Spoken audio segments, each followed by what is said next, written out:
ইলিশের উৎপাদন বাড়াতে মধ্যরাত থেকে ৬০ দিন নদীতে বন্ধ থাকছে মাছ ধরা।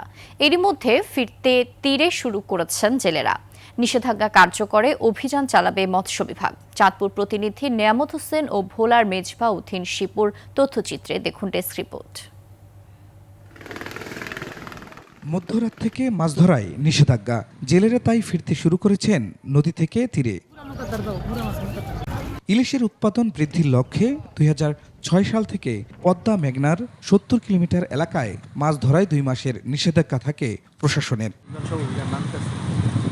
ইলিশের এই অভয়াশ্রমে নিষেধাজ্ঞা অমান্যে করা হবে জেল জরিমানা, আর এই সময়ে জেলেদের দেয়া হচ্ছে সহায়তা।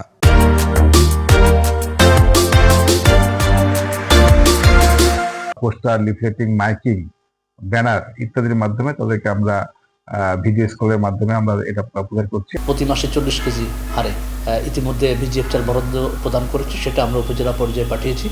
নিষেধাজ্ঞার এই সময়ে প্রণোদনা বাড়ানো সহ ঋণের কিস্তি বন্ধ রাখার দাবি জেলেদের। সরকার আমাদেরকে 40 কেজি করে চাল দেয়, এই চাল দিলে তো আর হবে না। 2 মাস বন্ধ, এরপরে আমাকে কিস্তি আছে, ওই আছে, এ আছে।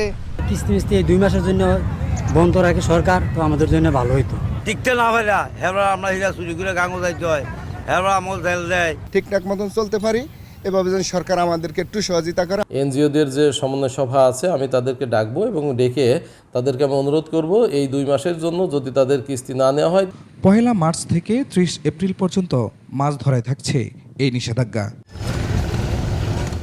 Khurshid Alam, desk report, 21 television.